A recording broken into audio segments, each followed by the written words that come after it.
O objetivo desse vídeo é apresentar para vocês o paradigma de programação do Contic. E nós vamos fazer isso através de um exemplo, que pode ser observado aqui no próximo slide. Nesse exemplo hipotético, nós temos um ar-condicionado IoT.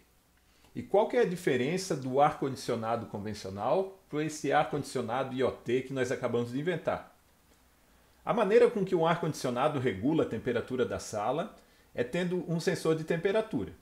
No ar-condicionado convencional, ele fica instalado junto com a evaporadora desse ar-condicionado.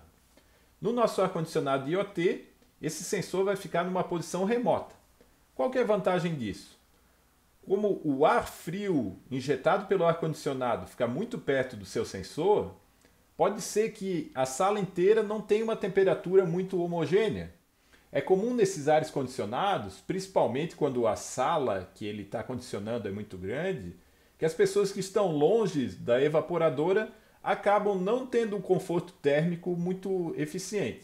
Ou o contrário, né? Para obter conforto térmico longe da evaporadora, as pessoas que ficam sentadas perto dela acabam passando um pouco mais de frio. Nesse nosso ar-condicionado IoT, isso não aconteceria, porque agora eu tenho um sensor remoto. Além disso, no ar-condicionado convencional, eu só consigo regular a temperatura através do controle remoto ou então acessando diretamente o painel que está instalado na evaporadora. Já nesse nosso ar-condicionado IoT, nós vamos ter um termostato remoto e o ar pode ser controlado não só da sala onde ele está instalado e de qualquer lugar da internet. Com isso, então, surge a figura do termostato de comando do ar-condicionado. E é esta entidade que a gente vai fazer um exemplo de programação hipotético. Nós vamos começar esse exemplo com os requisitos de comportamento que esse termostato tem que ter. E eles estão aqui, né?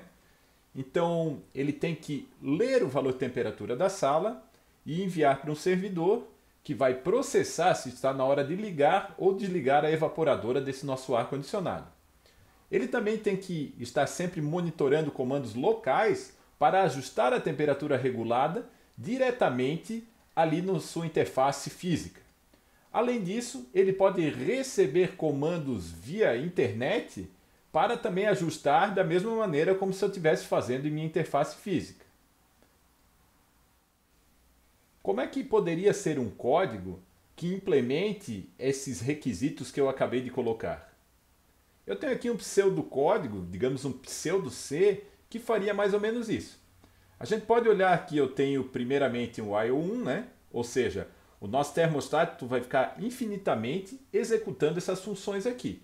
Então, a primeira função seria a leitura da temperatura a cada 5 segundos.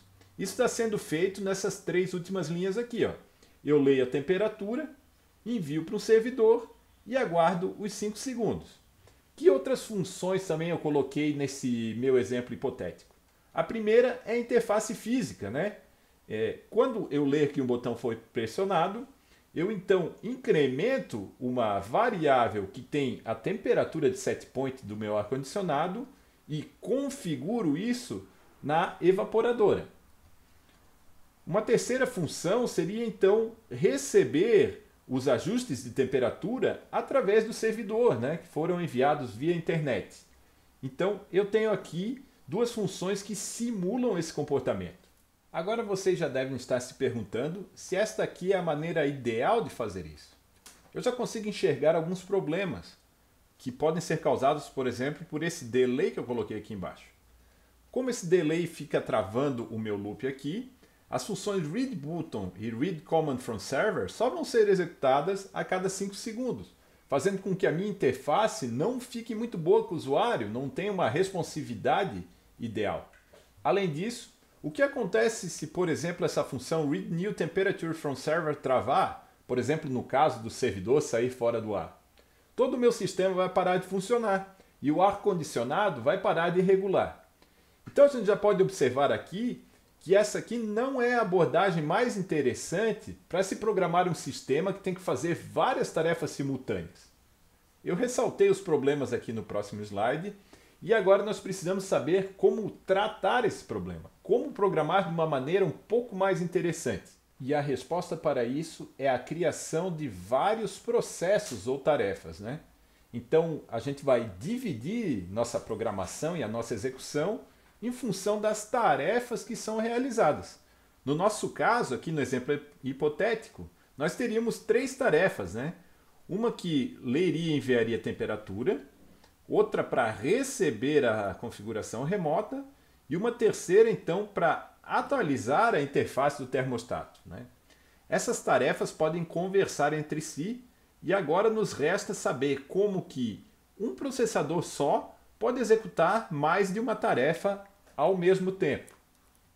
De maneira estrita, os processadores utilizados na internet das coisas geralmente só têm um núcleo, o que faz com que ele só possa executar uma tarefa ao mesmo tempo.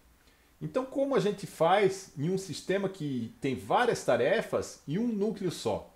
Esse é o papel do sistema operacional em tempo real. Ele divide o tempo de processador entre as diferentes tarefas que aquele sistema está programado para executar. Aqui eu tenho um exemplo onde nós temos 12 tarefas e a gente pode observar aqui em preto a tarefa que está em execução. Em cinza é o tempo em que a tarefa poderia executar, mas não está executando porque tem outra executando em seu lugar. Se esses tempos aqui forem muito pequenos, a impressão que a gente tem é que a execução dessas 11 tarefas está acontecendo de maneira paralela. E é assim que o Contic vai fazer. Existem várias maneiras de fazer isso, dividindo os sistemas operacionais em tempo real em preemptivos e cooperativos. O Contic é um sistema cooperativo, e então a gente vai precisar entender o que isso significa. Num sistema operacional em tempo real cooperativo, é função das tarefas liberar espontaneamente o processador. Desta maneira, uma tarefa pode executar por quanto tempo for necessário, com alguns cuidados, que se essa tarefa executar por muito tempo, ele acaba impedindo as outras tarefas de executar. Por isso que no Contic, todas as tarefas devem ser orientadas a um evento. Então, todo o processo básico do Contic vai ficar aguardando um evento, rapidamente processar esse evento e chamar então a macro ou a função ProcessWaitEvent para liberar o processador e permitir com que as outras tarefas então executem. O que são eventos do ponto de vista de Contic? Nós temos aqui a lista de alguns deles. Pode ser um evento de hardware, como um pressionamento do botão, uma interrupção, coisa do gênero. Pode ser um evento de timer, ou seja, a passagem de um certo período de tempo, ou também o recebimento de alguma mensagem de outro processo. Com isso em mente, nós já podemos olhar como a gente programaria aquele exemplo que não funcionava direito, utilizando o paradigma de programação do Contic. Eu tenho aqui, então, um processo cujo nome é Temperature Process. A gente já começa a observar aqui, então, a sintaxe básica, né? Eu tenho que utilizar essa macro para declarar um processo e logo depois disso eu tenho outra macro onde eu declaro exatamente o código desse meu processo. O que a gente observa de interessante aqui? O primeiro é isso, ó, que eu tenho um while1 que rapidamente faz alguma coisa e sempre para no ProcessWaitEvent para esperar um evento acontecer e permitir que as outras tarefas executem. No caso desse processo, que é o processo de temperatura, o que esse evento está esperando?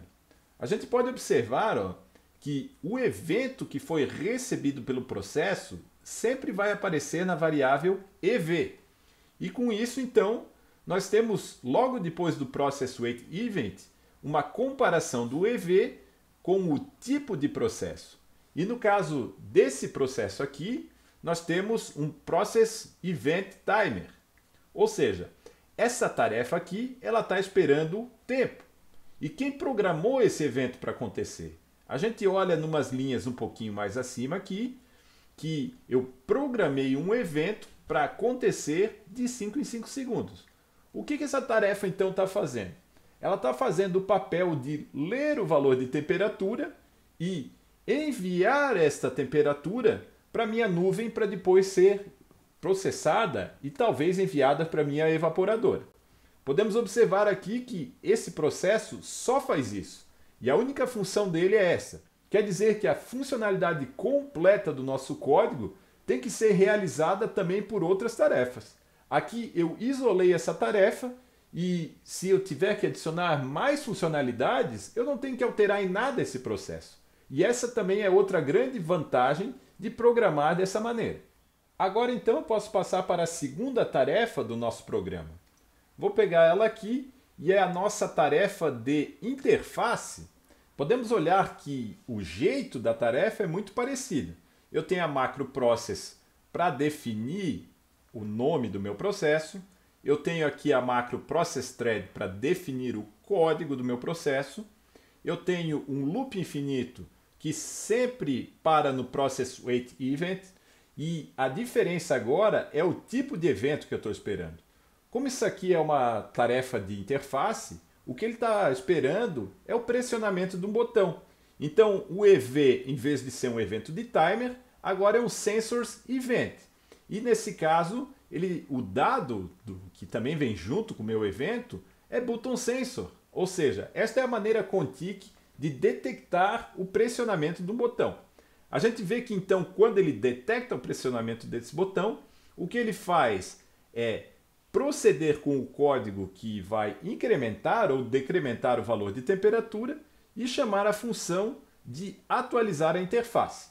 Agora a gente chega em outra questão que é bastante interessante. Além de poder aumentar a temperatura através dos botões, eu também poderia aumentar essa temperatura através de um comando que foi enviado através da internet. Como é que eu poderia alterar esse meu processo para detectar esse tipo de evento também? Agora a gente começa a falar então de comunicação interprocessos, que no Contic é feito através destas duas funções, onde a gente vai dar foco então só na função process_post. Fica como tarefa para vocês entender também o que a PostSync faz. Vamos supor que existe uma função no meu código, que a gente vai ver em aulas mais para frente, que é executada cada vez que eu recebo alguma informação através do protocolo de internet, né? O que eu estou fazendo aqui? Chamando o post, então, para enviar para o processo interface algum evento. E o título desse evento é Temperature Arrived. Como é que eu alteraria agora o código do meu processo para processar também esse evento que eu acabei de criar? Vamos olhar aqui na sequência.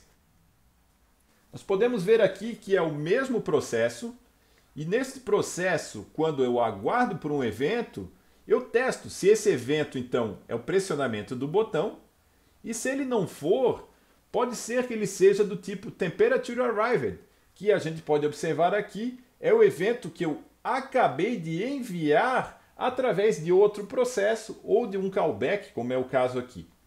Eu posso então proceder o meu processamento e com isso, de uma maneira muito elegante, eu consigo processar dois tipos de eventos num processo só. Isso vai ser bem comum de acontecer e já serve como básico que vocês precisam saber para conseguir programar sistemas de IoT muito simples. Dito isso, esta é a missão de vocês agora: pegar o roteiro da atividade e começar a trabalhar com esses processos Contic para enviar mensagens de um processo para outro e, num futuro, utilizar isso para enviar e receber dados através da internet.